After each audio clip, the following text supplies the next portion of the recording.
wschodnich osad i wsi, z rezydencji białych dworków i chat. Myśmy wciąż do niepodległej szli, szli z uporem ponad 200 lat. Wydłużyli drogę carscy kaci, przez Syberię wiódł najkrótszy szlak. I w kajdanach szli konfederaci, mogiłami znacząc Polski. We went to Uchta on foot, about 700 kilometers. We were cutting out the forest, making a road, preparing the place for railway line, which, by the way, was never built. We had to sleep wherever we could. All this under the guards. If you step out of line, to the right or to the left, we shoot without warning. At about 5 o'clock in the morning, it was still dark in the Siberian night. You're prepared to go out. You went through the gate. The gate had a nice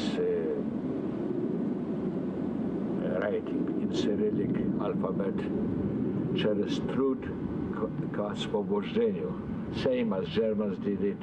Arbeit macht frei. Work makes you free. Well. The Soviets sent Poland's civilian population to work at collective farms and in isolated settlements all over Siberia and northern Kazakhstan.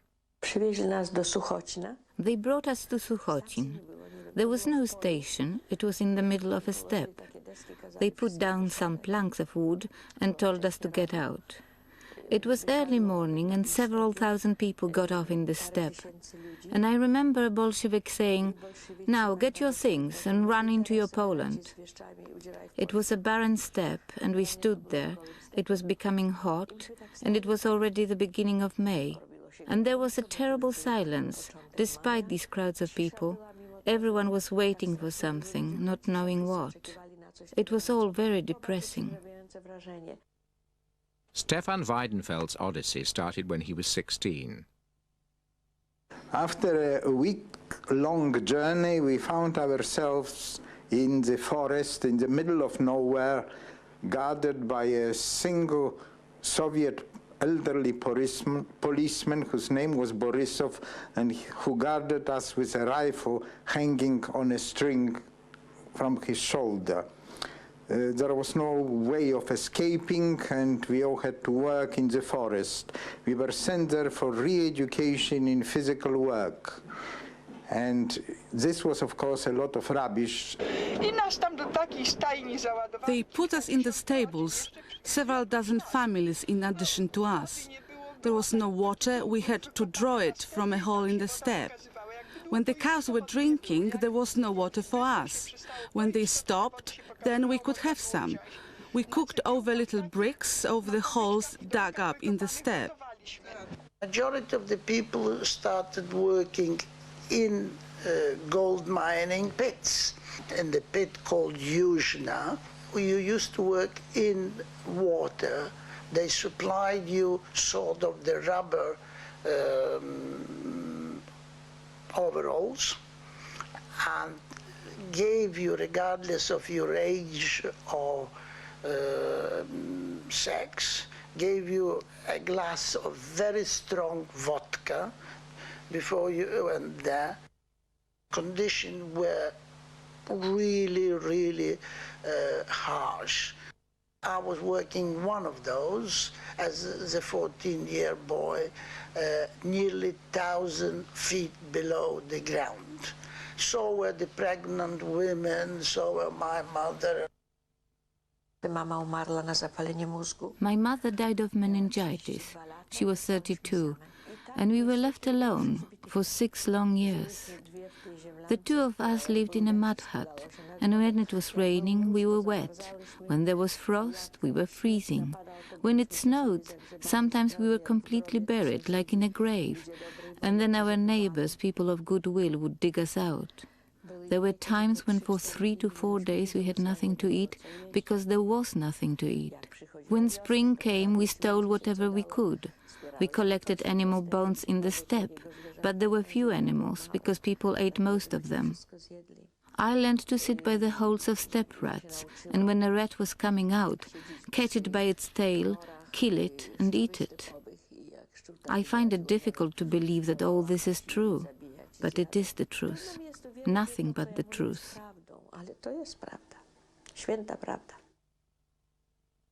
16-year-old Dorota Lewina was imprisoned for refusing the advances of a Soviet guard. As I was being in prison, you know, we were taken from one cell to the other. We were taken to a very small cell. It was 49 of us, and the cell only should take about 10 people.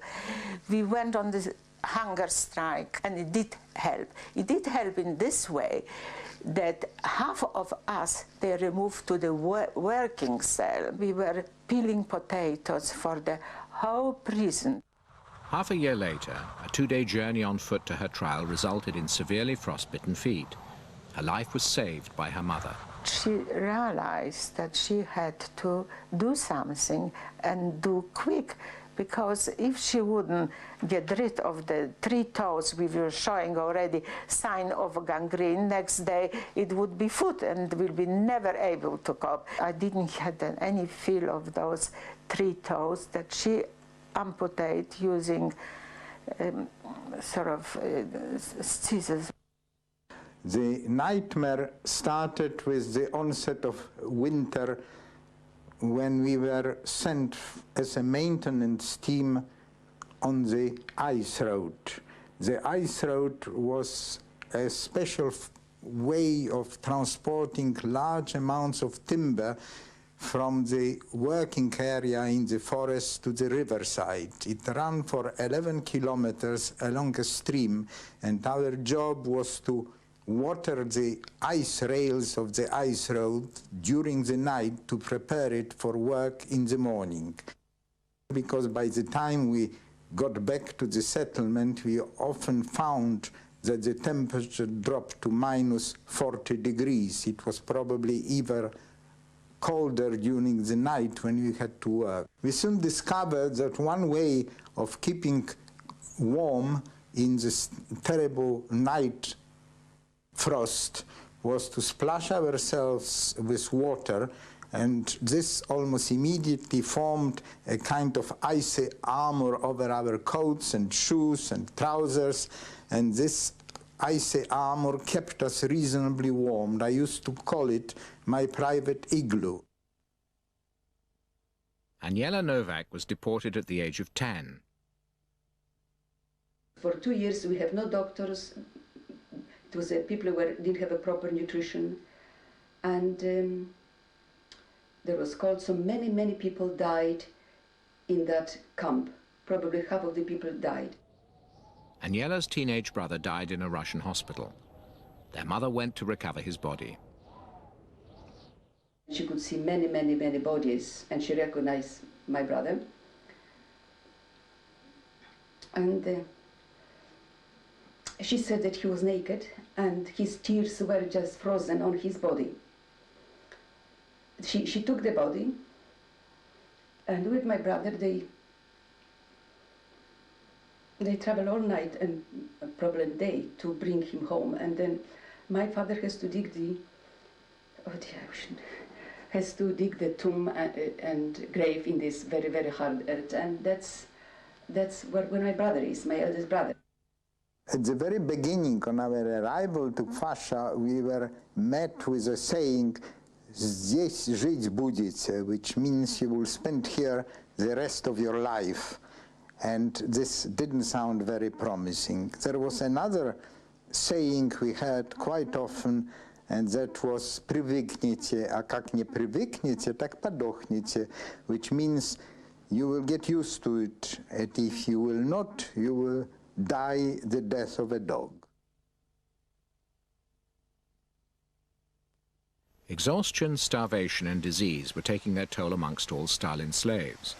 But the Polish enslavement carried the added burden of having to live amongst peoples who were brought up to believe that Poland was their eternal enemy. The Poles were told that they were to stay in Russia forever. They kept telling us that bourgeois Poland is finished, that peasants were oppressed, workers were oppressed, that it was the end of Poland as a state, that everything would be settled in the Soviet Union, where everyone was equal. Well, their usual slogans.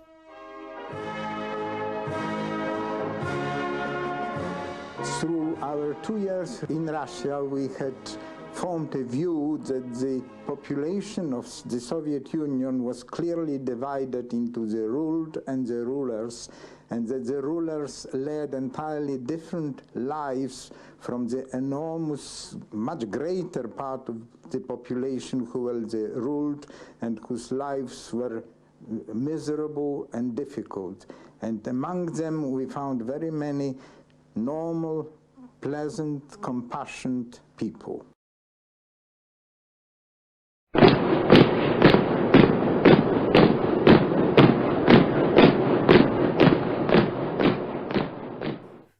My scoutmaster came to see me and he said, Janusz, until now we were scouts, but now we're going to be soldiers fighting for Poland.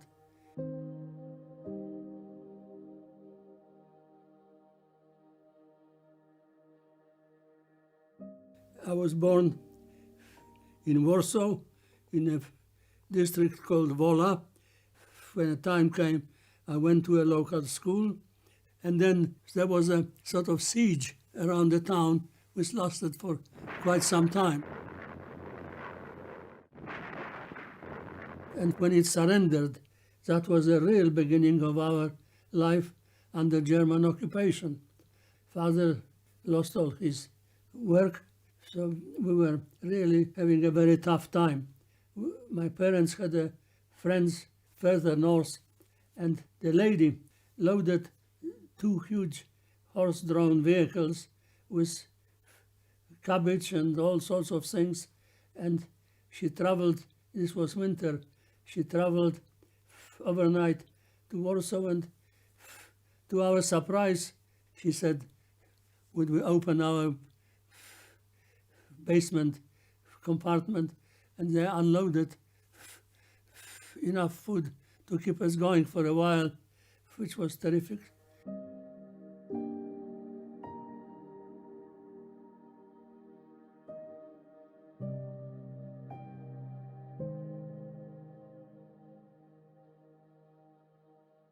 Obviously, the first thing they went for was the Jews, and the Jews didn't know what to do with themselves. And I remember we had a lot of, my parents had a lot of Jewish friends, mostly musicians, and one of those musicians came to us, and I was very worried what's going to happen, because if Germans find out that we are hiding a Jewish person, we'll all be shot.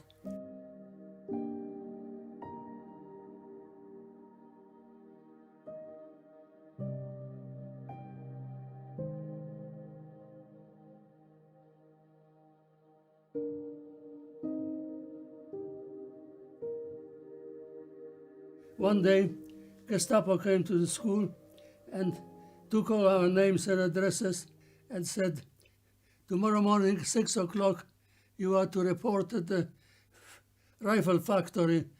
Now, thanks to my personal intervention, I managed to tell my friends that, look, this is the first day and we are a bunch of fools. So there is your chance. Do what you can to break your machine. And I think that 6 machines were put out of order, and I think 3 of them have never recovered throughout the time I was there. My machine was electrically operated, and it went to 1,000 revolutions one way, and if you change the from plus to minus, it would go in reverse to another 1,000.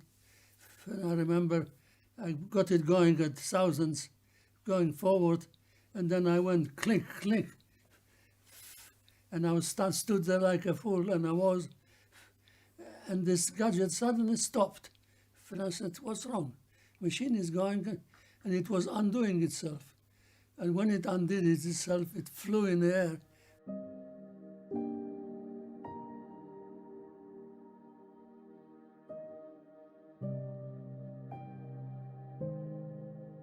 There was a huge traveling crane which went, and they were carrying a big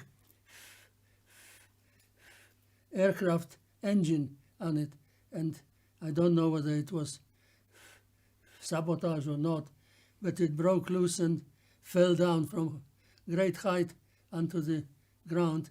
Almost instantly Gestapo appeared, lined us all up. They'd taken out from our group of 10 people, and they shot them. I never forget, the Gestapo officer was choosing his men. I remember when he came to me and looked me in the eyes, and I was wondering what would happen. He took a man in front of me. They were shot there and then in front of us in a factory, and we were told to go back to work. So this is an event which used to keep me awake many times at night, because it was such a horrible thing to happen.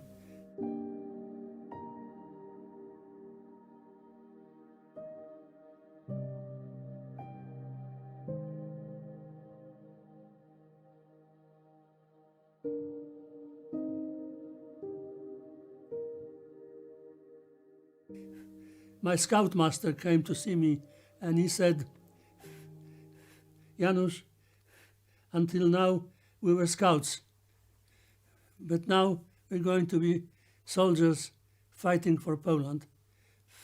We might need you to throw a grenade or two," which stood my hair up, but I joined, and eventually I was sworn in and became a member of the Polish underground army. I was allocated to a unit which dealt with intelligence, and we were trying to locate where the Germans were, what was their strengths and all that. It was quite a dangerous thing, because on one or two occasions we just walked straight into it and the Germans drew their guns, but somehow we survived.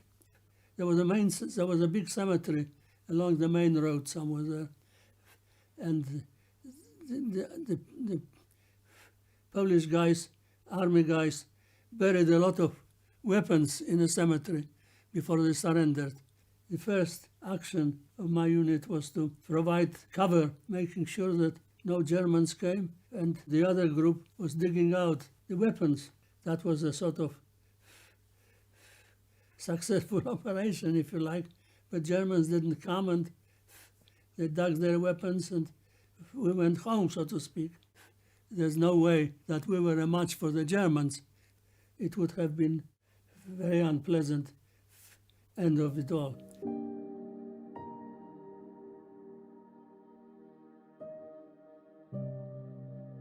Germans had a custom of opening fire at a 0 hour everywhere in Warsaw.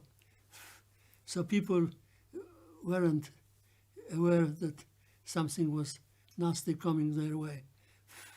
And I remember there was a moment when I suddenly had an urge to go into the bushes with my stomach. And there was a guy coming by from my unit, and I said, "Please, will you stand here for me for 5 minutes?" And as he stood there, I went behind a little fence, a little brick wall, if you like. And as I dipped down, the Germans opened fire. And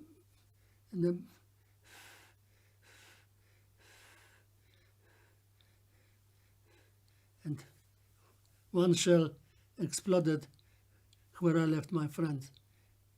So he was ripped up to pieces.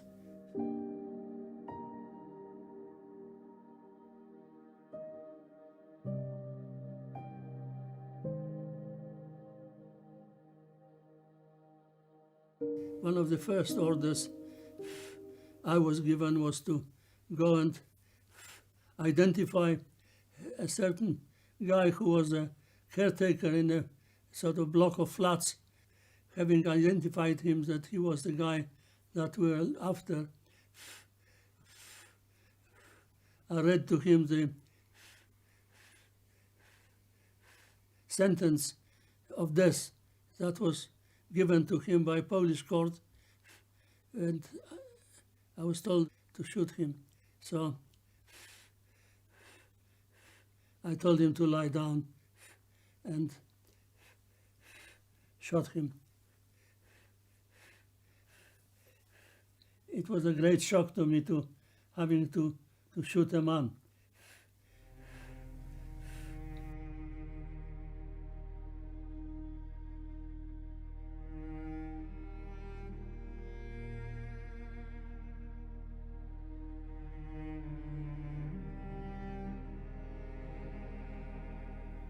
I was a young man and I was fighting for my country, and I hope that things like that will never happen again. I'm very grateful to my guardian angel for pulling me through it. Gdzieś na czarnej wody siada na koń kozak młody, czule żegna się z dziewczyną, jeszcze czule z Ukrainą. Hej, hej, hej, sokoły, omijajcie góry, lasy, doły. Dzwoń, dzwoń, dzwoń, dzwoneczku, mój stepowy skowroneczku. Hej, hej, hej, hej, sokoły, omijajcie góry, lasy, doły. Dzwoń.